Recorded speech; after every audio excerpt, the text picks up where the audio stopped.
ঝালকাঠি কি ছিল ম্যাজিস্ট্রেট, তার বয়স হয়েছে 31 বছর 8 মাস। কত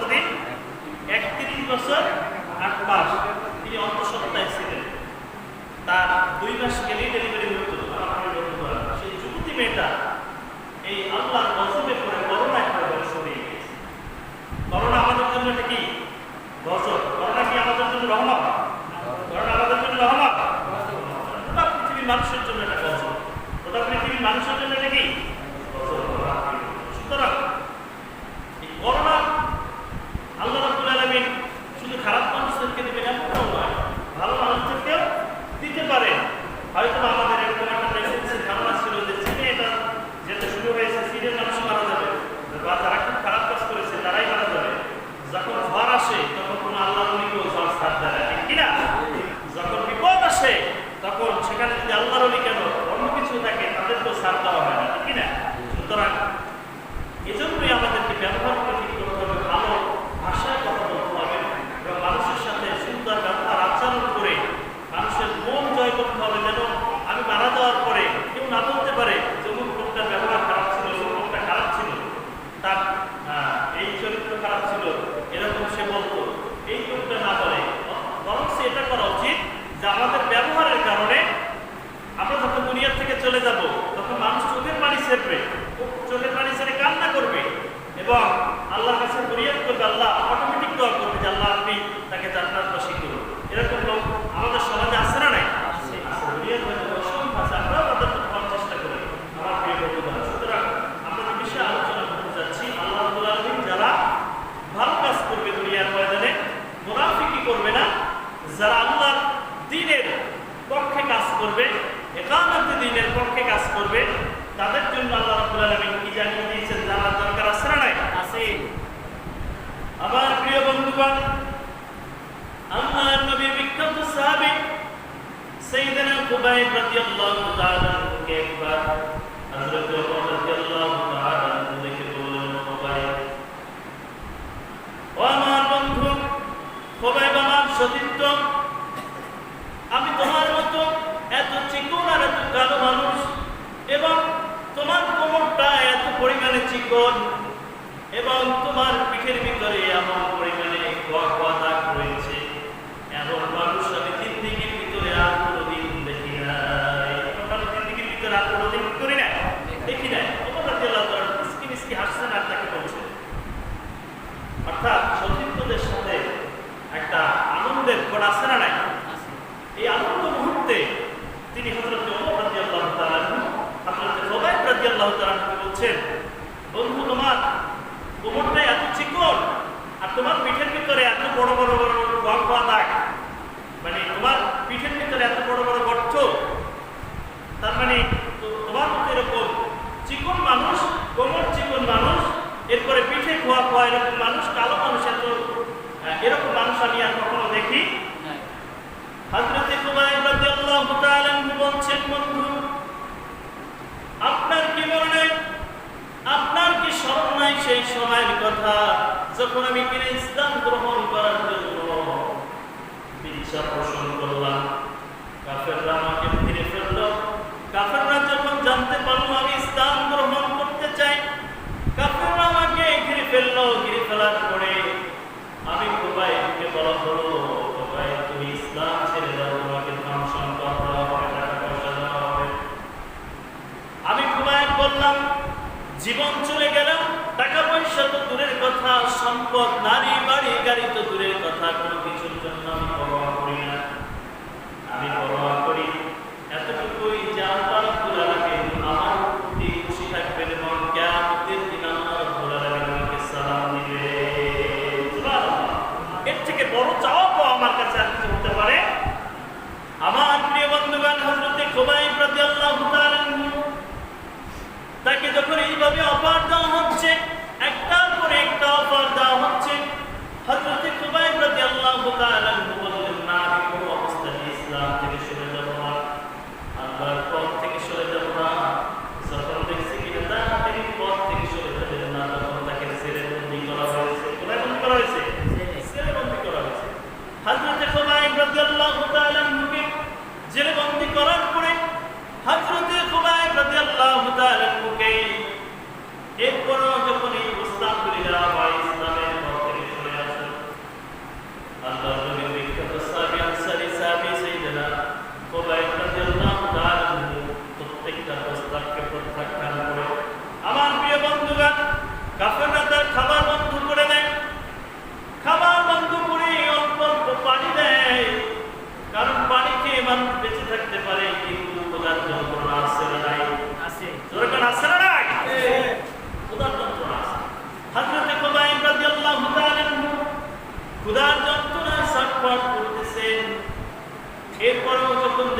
গরম কয়লাগুলি হযরত খুবাইব রাদিয়াল্লাহু তাআলা জন্য উঠালেন।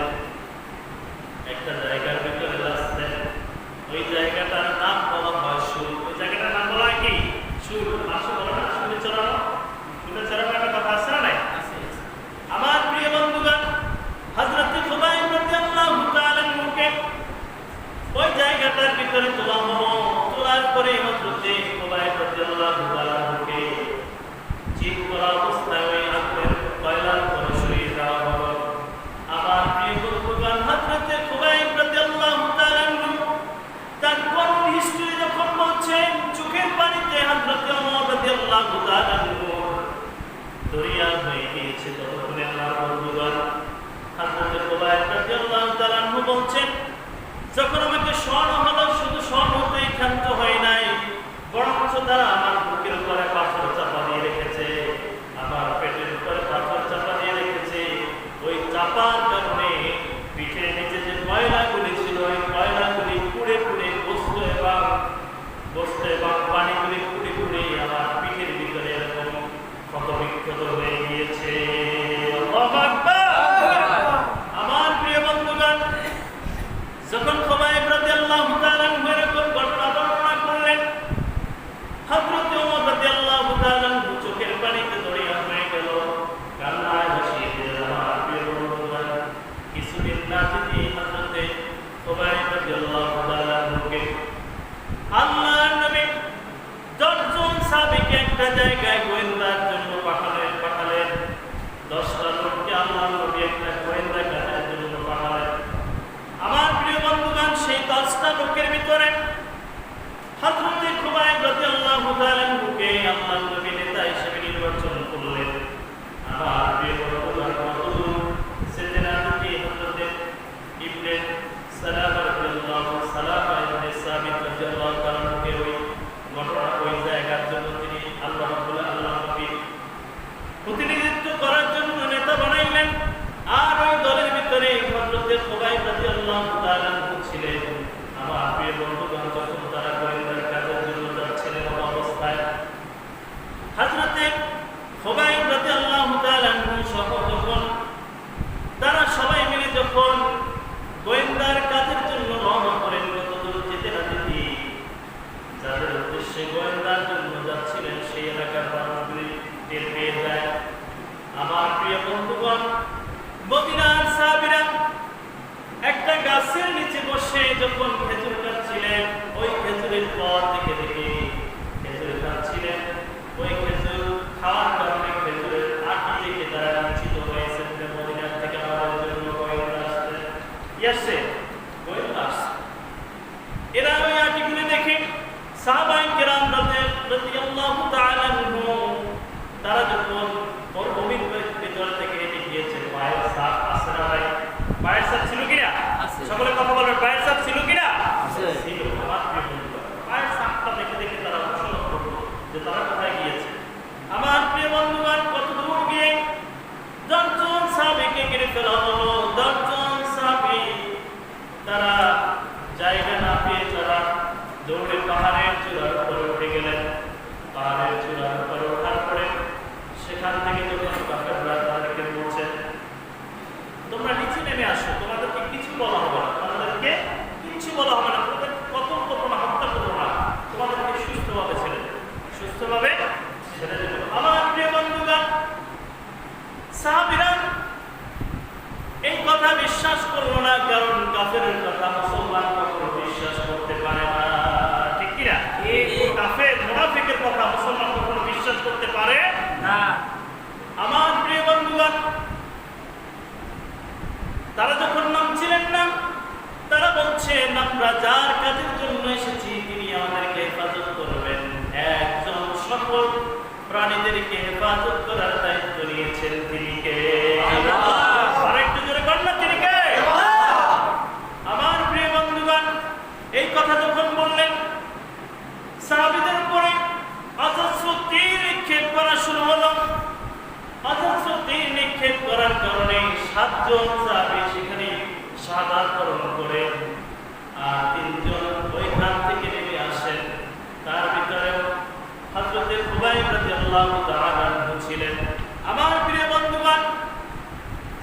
যখন ওই তিনজন পাহাড়ের উপর থেকে নেমে আসলেন, নেমে আসার সাথে সাথে একজনকে সাথে হত্যা করা হলো। আর দুইজন দৌড় দিলেন এবং বললেন, আমরা বুঝেছি কাফেররা কখনো মুসলমানদের সাথে সত্য কথা বলতে পারে না, সত্য কথা কখনো করতে পারে না, বলতে পারে না। তারা দৌড় দিয়েছেন, কিন্তু তাদেরকে ধরে তখনও হযরত খুবাইব রাদিয়াল্লাহু তাআলা ছিলেন, বেঁচে ছিলেন। আমার কি বলবো, খুবাইব রাদিয়াল্লাহু তাআলাকে ধরে ওই লোকটাকে মেরে ফেলা হলো। আর খুবাইব রাদিয়াল্লাহু তাআলাকে যিনি ধরেছেন তিনি নিয়ে মক্কায় বিক্রি করে দিয়েছেন। কোথায় বিক্রি করেছেন? মক্কায় বিক্রি করে দিয়েছেন দাস, কৃত দাস হিসেবে। আমার প্রিয় বন্ধুগণ, খুবাইব রাদিয়াল্লাহু তাআলা বিকৃত দাস হিসেবে কিনেছেন এমন একটা লোক যে খুবাইব রাদিয়াল্লাহু তাআলা বদর যুদ্ধের সময় কুরাইশের এক নেতাকে হত্যা করেছেন। সেই নেতা সন্তান হযরত খুবাইব রাদিয়াল্লাহু তাআলাকে কিনেছেন। তার কারণ হচ্ছে তার বাবা হত্যার প্রতিশোধ দেবে, তার বাবা হত্যার কি নেবে? প্রতিশোধ দেবে। এই চিন্তা করে তাকে কিনেছেন এবং তারা তাকে কিনার পরে এনে বন্দী করে রেখে দিয়েছে। আমার প্রিয় বন্ধুগণ, হযরত খুবাইব রাদিয়াল্লাহু তাআলাকে যখন বন্দী করা হলো, হযরত খুবাইব রাদিয়াল্লাহু তাআলা আল্লাহর বন্দী করে। আমার প্রিয় বন্ধুগণ, মুসলমান কখনোই কোনোদিন হারাম খেতে পারেন না। আর মুসলমানদের জন্য যিনি হারাম খাওয়াকে হারাম করে রেখে দিয়েছেন তিনি কে? আল্লাহ। আর একটু জোরে বলেন না, তিনি কে? আল্লাহ। আল্লাহ নবী 10 জন সাহাবীকে পাঠিয়েছেন। তিনি হয়তো ধারণা করেছেন, তার কাছে খবর চলে গিয়েছে, 10 জনই শাহাদাত বরণ করেছেন। কিন্তু খুবাইব রাদিয়াল্লাহু তাআলা এখনো পর্যন্ত বেঁচে আছেন। আমার প্রিয় বন্ধুগণ, হযরত খুবাইব রাদিয়াল্লাহু তাআলাকে বন্দী করা হলো। বন্দী করার পরে খেতে দেওয়া হচ্ছে প্রতিবেলায়। হযরত খুবাইব রাদিয়াল্লাহু তাআলাকে খেতে দেওয়া হচ্ছে শুকরের গোশত আর মদ। শুকরের গোশত আর কি? মদ। তাকে বন্দী করে রাখার পরে খেতে দেওয়া হচ্ছে কি? শুকরের গোশত আর মদ। কিন্তু মুসলমান কখনো হারাম কাজ করতে পারে? হারাম খাবার খাওয়ার প্রশ্নই আসে? আমার প্রিয় বন্ধুগণ, হযরত খুবাইব রাদিয়াল্লাহু তাআলা চোখের পানি ছেড়ে দিয়েছেন। আল্লাহ, ইসলাম কবুল করেছি, এত কষ্ট, এত নির্যাতন, এত জুলুম অত্যাচার সহ্য করেছি গো মালিক। আল্লাহ, আপনার সাহায্য প্রার্থনা করতেছি গো আল্লাহ। সুতরাং আপনি আমাকে সাহায্য করুন। এই খাবার তো আমি মুখে নিতে পারবো না, জীবন বলতে গেল। সুতরাং আমি আপনার ইবাদত বন্দি করি। আল্লাহ, আপনি আমার এই বিপদের ব্যবস্থা করে দিন। সুবহানাল্লাহ। বিপদ থেকে মুক্তির কি করে দিন? ব্যবস্থা করে দিন। কার কাছে বলছেন? আল্লাহ। মুসলমান যদি বিপদে পড়ে একজনের কাছে চাইতে হবে, চিল্লাই কোন মুসলমান, তিনি কে? আল্লাহ। আল্লাহ রাব্বুল আলামিন বলেন, আল্লাযীনা ইউবাল্লিগুনা রিসালাতিল্লাহি ওয়া ইয়াখশাউনাহু ওয়া লা ইয়াখশাউনা আহাদান ইল্লাল্লাহ। আল্লাহ রাব্বুল আলামিন বলেন, রাসূল কারীম সাল্লাল্লাহু আলাইহি ওয়াসাল্লাম চলে যাওয়ার পরে সব এই যে ইবাদত বন্দেগীর কথাগুলি আল্লাহর নবীরা তারা ছড়িয়েছেন এবং দাওয়াত দিয়েছেন। এরপরে যখন নবীরা নাই, আলেমরা এর দায়িত্ব গ্রহণ করেছেন, ঠিক কিনা? আমার প্রিয় বন্ধুগণ, যে কথা বলতেছিলাম, মুসলমান যদি বিপদে পড়ে যায়, একজনের উপরে তাওয়াক্কুল করেন, তিনি কে? আল্লাহ। আল্লাযীনা ইযা আসাবাতুহুম মুসিবাতুন ক্বালু ইন্না লিল্লাহি ওয়া ইন্না ইলাইহি রাজিউন। আল্লাহ রাব্বুল আলামিন বলছেন, আমার গোলামগুলি যখন বিপদে পড়ে যায়, তারা কাউকে ভয় পায় না, একজনকে ভয় পায়, তিনি কে? আল্লাহ। তারা তাওয়াক্কুল করে একজনের উপরে, তিনি কে? আল্লাহ। আমার প্রিয় বন্ধুগণ, হযরত খুবাইব রাদিয়াল্লাহু তাআলা একজনের উপরে নির্ভরশীল ছিলেন এবং একজনের কাছে সাহায্য প্রার্থনা করেছেন।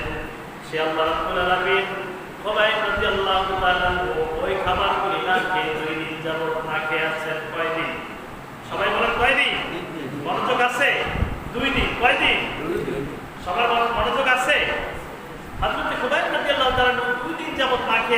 কয়দিন যাব? আমার প্রিয় বন্ধুগণ, হযরতে খুবাইব রাদিয়াল্লাহু তাআলা আনহু 2 দিন যাবত না খেয়ে আছেন। খুবাইব আল্লাহর উপরে তাওয়াক্কুল করে ছেড়ে দিয়েছেন খাওয়া।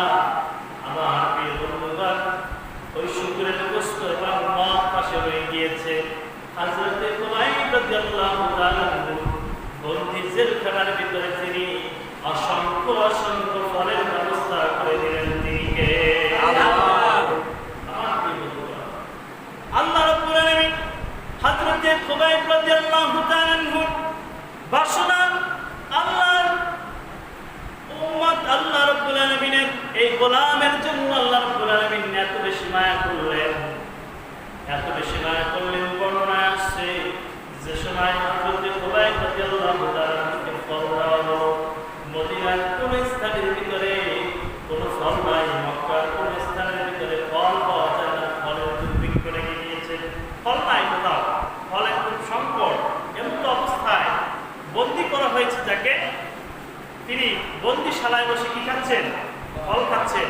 এটা দেখেছেন যে বন্দিশালার যে লোকটাকে হত্যা করা হয়েছে তার কন্যা, তার কি কন্যা, তার মেয়ে দেখেছেন যে খুবাইব রাদিয়াল্লাহু তাআলা বন্দী অবস্থায় বন্দী জায়গার ভিতরে তিনি আঙ্গুর খাচ্ছেন। যেটা কন্যা সুবহানাল্লাহ, তিনি আঙ্গুর খাচ্ছেন, খুব ভালোভাবে স্বাচ্ছন্দ্য নির্ভর করছেন, ইবাদত বন্দেগী করছেন।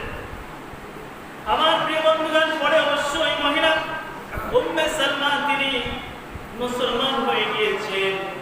আমার প্রিয় বন্ধুগণ, হযরত খুবাইব রাদিয়াল্লাহু তাআলা বন্দী অবস্থায় অনেক দিন চলে গেল, ইবাদত বন্দেগী করছেন, ফলের ব্যবস্থাও তিনি করে দিচ্ছেন। তিনি কে? আল্লাহ। হযরত খুবাইব রাদিয়াল্লাহু তাআলা তাকে যখন মৃত্যুদণ্ড দেওয়া হবে, মৃত্যুদণ্ডের পূর্বে হযরতে খুবাইব রাদিয়াল্লাহু তাআলা যখন তাকে শহীদ করা হবে, তার পূর্বে খুবাইব রাদিয়াল্লাহু তাআলা বলা হলো, খুবাইব তোমাকে শহীদ করা হবে, তোমাকে কি করা হবে? দুনিয়া থেকে খতম করে দেওয়া হবে, দুনিয়া থেকে বিদায় করে দেওয়া হবে।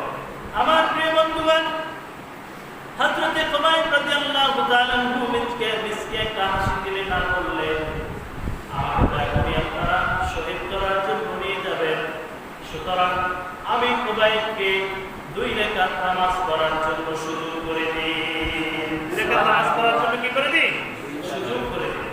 আমার প্রিয় বন্ধুগণ, সেই থেকে 2 রাকাত নামাজের জন্য সুযোগ করে দেওয়া হলো। আমার প্রিয় বন্ধুগণ, এখন যারা দুনিয়ার ময়দানে ইসলামের জন্য জীবন দেয়, তারা জীবন দেওয়ার পূর্বে 2 রাকাত শুকরিয়াতার নামাজ আদায় করে তার নাম তিনি কে? আল্লাহ। আমার প্রিয় বন্ধুগণ, হযরতে খুবাইব রাদিয়াল্লাহু তাআলা নামাজে দাঁড়িয়ে গেলেন। বড় লম্বা চূড়া নিলে হয়তোবা তারা বলবে সময় ক্ষেপণ করছেন মৃত্যুর ভয়ে। এই কারণে হযরতে খুবাইব রাদিয়াল্লাহু তাআলা সংক্ষিপ্ত আকারে সূরা পড়লেন।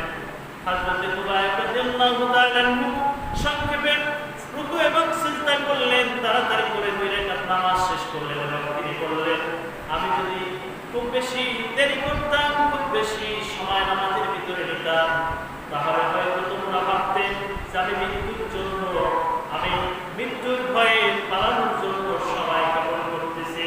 কিন্তু আমার প্রিয় বন্ধুগণ, হযরতে খুবাইব রাদিয়াল্লাহু তাআলা সময় ক্ষেপণ করেননি, তারা তাকে দেখে অবাক হলেন এবং যখন হযরতে খুবাইব রাদিয়াল্লাহু তাআলা তাকে যখন জবাইয়ের জন্য গলা কর্তনের জন্য হত্যা করার জন্য মরুভূমির ভিতরে নিয়ে যাওয়া হলো। আমার প্রিয় বন্ধুগণ, হযরতে খুবাইব রাদিয়াল্লাহু তাআলা মৃত্যুর ঠিক আগ মুহূর্তে হযরতে খুবাইব রাদিয়াল্লাহু তাআলা শহীদ হওয়ার খুব আগ মুহূর্তে এমন অবস্থায় আল্লাহ রাব্বুল আলামিনের কাছে ফরিয়াদ করলেন, ও আল্লাহ, আমি চেয়েছিলাম আপনার সাথে দিদার সাক্ষাৎ করার জন্য, আল্লাহ আপনি তোমার এই আশাটাকে পূরণ করেছেন, কারণ আমি শহীদ হওয়ার পরেই তার সাথে দেখা হয়ে যাবে। তিনি কে? আল্লাহ। ইন্নাল্লাযীনা ক্বালু রাব্বুনাল্লাহু সুম্মা ইসতাকামু তাতানাসসালু আলাইহিমুল মালায়েকা আল্লা তাখাফু ওয়া লা তাহজানু